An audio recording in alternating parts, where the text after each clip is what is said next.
नमस्कार, मैं अनीता चौधरी और न्यूज़ अड्डा पे आप सभी का स्वागत है। जय भारत, जय हिंद। देखिए, मैं पहले भी बोल चुकी हूँ कि उत्तर प्रदेश में भले ही बीजेपी योगी आदित्यनाथ की प्रचंड जीत हुई है, लेकिन ये जीत 5 सालों तक इतनी आसान नहीं रही। रास्ते में इतने बड़े बड़े रोड़े आएंगे कि शायद उनको संभालते संभालते योगी आदित्यनाथ भी सोचे कि आखिर इस सूबे को क्या हो गया। ये सोचने पे उन्हें मजबूर कर देगा और इसकी शुरुआत हो गई है। ट्रेलर आने शुरू हो गए हैं। ट्रेलर तो इलेक्शन जीतने के पहले ही आ रहे थे, जब तरह तरह के बयान अब्बास अंसारी और पता नहीं कौन कौन से लोग दे रहे थे। उसमें अखिलेश यादव भी शामिल थे कि किस तरह से योगी आदित्यनाथ को जवाब दिया जाएगा और पुलिस वालों को किस तरह से ठीक किया जाएगा। ये सारे बयान आ रहे थे, लेकिन जीतने के बाद जिस तरह से सपा विधायक साहिदा बेगम के विधानसभा क्षेत्र में पाकिस्तान जिंदाबाद के नारे लगे, फिर हिंदू परिवारों को मार मार के वहाँ से भगाया गया, मंदिरों को तोड़ा गया, तो पिक्चर बिल्कुल क्लियर होनी शुरू हो गई थी कि अच्छा, इसकी शुरुआत हो गई है। और इस शुरुआत के साथ ही अभी 2 दिन पहले एक बयान आया बरेली के सपा विधायक शर्जिल इस्लाम की तरफ से कि इस बार अगर वो कुछ बोलते हैं तो जान लें, उनके मुंह से अगर कुछ आवाज़ निकलती है तो हमारे बंदूक से भी धुआं नहीं, गोली निकलेगी। इस तरह की धमकियां मिल रही हैं। यानी कि उस प्रदेश में जहाँ पे माफिया राज है, जहाँ पे गुंडा राज है, और वहाँ के सूबे का मुख्यमंत्री ये भरसक कोशिश कर रहे हैं कि बेटियाँ सुरक्षित रहें, सूबे में माफिया राज का अंत हो जाए, गुंडा राज का खात्मा हो जाए, लोग अमन चैन की ज़िंदगी सोएं और एक विकास की रफ्तार पकड़ते हुए उत्तर प्रदेश आगे बढ़े। लेकिन सपा को ये बात रास नहीं आ रही है। खासकर उन्होंने ये धमकी दी शर्जिल इस्लाम ने कि इस बार डरने की ज़रूरत नहीं है, इस बार हमारी संख्या बेहतर है, हम मजबूत हैं। अगर उनके मुंह से आवाज़ निकलेगी तो हमारे मुंह से गोली निकलेगी। और फिर उसके बाद गोरखनाथ मंदिर में एक ट्रेलर दिखाई दिया। ट्रेलर IIT मुंबई का केमिकल इंजीनियर मुर्तजा अब्बासी, वो गोरखनाथ पीठ के परिसर में पहुंचता है। पढ़ा लिखा IIT मुंबई का केमिकल इंजीनियर मुर्तजा अब्बास गोरखनाथ मंदिर में पहुंचता है। उसके हाथ में खुखरी खंजर होते हैं और वहाँ उसे नचाते हुए वो दहशतगर्दी का आलम क्रिएट करता है। पुलिस वाले जब उसे रोकने की कोशिश करते हैं तो वो उन पे टूट पड़ता है। 2 पुलिस वाले घायल हो जाते हैं और अस्पताल पहुंच जाते हैं। लेकिन वो अपनी खंजर नचाते रहता है, अल्लाहू अकबर चिल्लाते रहता है, अल्लाहू अकबर चिल्लाते रहता है। ये नज़ारा गोरखनाथ मंदिर का है, उस मंदिर का जिसके महंत उस प्रदेश के मुख्यमंत्री योगी आदित्यनाथ हैं, जो माफियाओं पे बुलडोजर चलाते हैं, जिनके डर से गुंडे थाने पहुंचते हैं कि हमें गिरफ्तार कर लीजिए थानेदार साहब, हमें अपना एनकाउंटर नहीं करवाना है, मुझे अपनी गाड़ी नहीं पलटवानी है, मेरे घर पे बुलडोजर मत चलाइए, हमें गिरफ्तार कर लीजिए। हमारे लिए अगर कोई महफूज जगह है तो वो जेल है, क्योंकि योगी फिर दोबारा आ गए हैं और गुंडों का खात्मा करने के लिए वो बेहद मशहूर है। उनका बुलडोज़र गुंडागर्दी पे धड़ल्ले से चलता है। लेकिन गोरखनाथ मंदिर में मुर्तजा अब्बास अल्लाहू अकबर करते हुए हाथों में खुखरी नचाते हुए पहुंचता है, 2 पुलिस वालों को घायल करता है। हालांकि फिर धर दबोच कर मुर्तजा को गिरफ्तार कर लिया जाता है। वो मुर्तजा जो IIT मुंबई से केमिकल इंजीनियरिंग कर रहा है। मतलब साफ है कि आप कहीं भी पढ़ लें, कहीं भी लिख लें, लेकिन फितरत में अगर आतंकवाद है तो वो आपसे गुनाह ही करवाएगा, आपको अपराध की तरफ खींचेगा, आपकी प्रवृत्तियों को वो इतना उद्वेग देगा कि आप अपने आप को खुद आतंकवादी साबित करने के लिए हाथों में हथियार लिए वहाँ पहुँच जाएंगे। मुर्तज़ा की अगर बात करें तो जो छानबीन में सामने आई है उसमें 2 दिन पहले ही वो नेपाल गया था।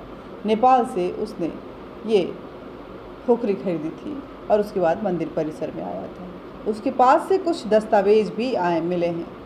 उस दस्तावेजों की जांच चल रही है। ऐसा माना जा रहा है अगर यूपी पुलिस के बयानों को देखें तो बड़े खुलासे हो सकते हैं। पहले उस वीडियो को देखिए कि किस तरह से मुर्तज़ा अब्बास मंदिर परिसर में पहुंचता है और उसके बाद किस तरह से वहां दहशतगर्दी का आलम क्रिएट करता है। पुलिस वाले उसे पकड़ने की कोशिश करते हैं, लेकिन होता क्या है? होता ये है कि 2 पुलिस वाले घायल हो जाते हैं। उसके बाद भीड़ इकट्ठी होती है। वो मुर्तज़ा अब्बास, वो अल्लाहू अकबर जो चिल्ला रहा था, उसको धर दबोचती है। इस धर दबोचने में वो भी घायल होता है। हालांकि ये विजुअल देखिए कैसे उसको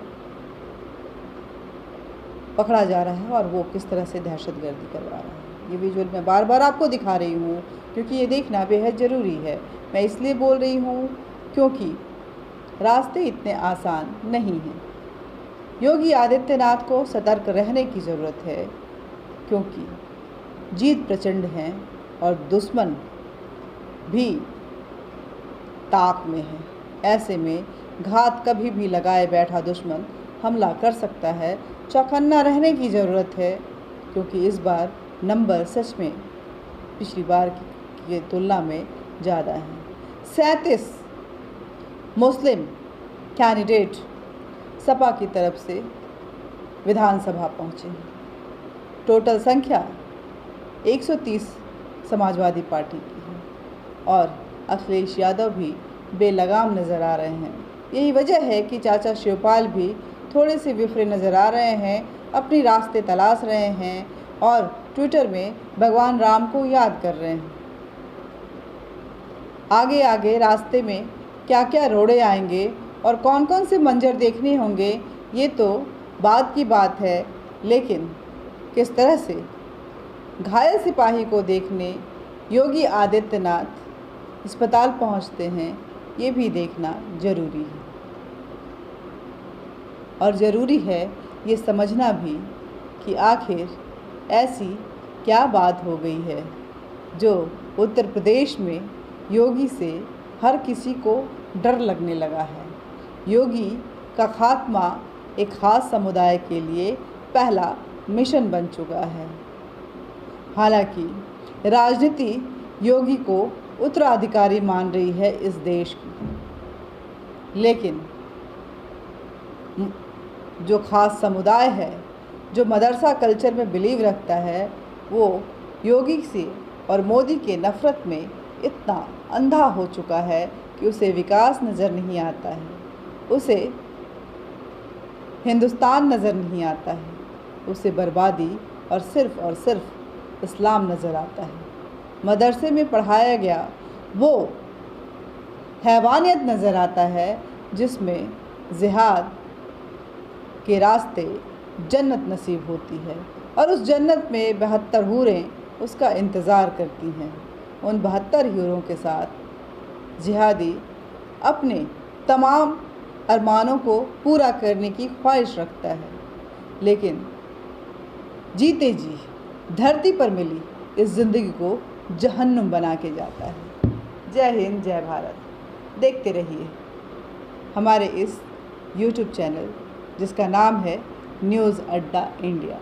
हमारे चैनल को सब्सक्राइब भी कीजिए, लाइक कीजिए, शेयर कीजिए, क्योंकि खुलकर इन बातों पे मेन स्ट्रीम मीडिया, जिसको कि आप डिजिटल या प्रिंट मीडिया बोलते हैं, जिसको कि आप सैटेलाइट मीडिया बोलते हैं, जिसको कि आप टीवी मीडिया बोलते हैं, वो नहीं दिखाएगी। दिखाएगी तो सिर्फ डिजिटल मीडिया, जिसे आप यूट्यूबर बोलते हैं। जी हाँ, मैं अनीता चौधरी यूट्यूबर आपके सामने अपनी बेबाक आवाज़ के साथ इस तरह के मुद्दों पे बोलूँगी कि इस देश के हमारे मुस्लिम भाई बहनों को संभलने की ज़रूरत है, क्योंकि आने वाली पीढ़ी उनकी भी शांति और सौहार्द का इंतज़ार कर रही है। ऐसे में ये खून खराबों वाली भाषण और हाथों में खुखरी, दिल में आतंक के मंसूबे और कहीं ना कहीं हिंदुस्तान की बर्बादी में की जो ख्वाहिश है, जिसमें वो ये मानते हैं कि अगर योगी और मोदी बर्बाद होता है तो हिंदुस्तान उनके कब्ज़े में होगा। कभी नहीं होगा, बल्कि हिंदुस्तान बर्बाद होगा। और हिंदुस्तान अगर बर्बाद होता है तो आप भी कहाँ आबाद रह पाएंगे। इस देश को न सीरिया बनाना है, ना इराक़ बनाना है, ना अफ़गानिस्तान बनाना है। पाकिस्तान के हालात भी कुछ ठीक नहीं हैं। ऐसे में जहाँ पर आप इतनी छूट के साथ इस्लाम के रास्ते पे चल रहे हैं, उसको अगर आप इस तरह से आतंक में धकेलेंगे तो दूसरों का तो कुछ नहीं बिगड़ेगा, लेकिन बुलडोज़र बाबा का बुलडोज़र आप पर ज़रूर चलेगा। अपने कई साथियों से आप सीख ले सकते हैं। जय हिंद, जय भारत।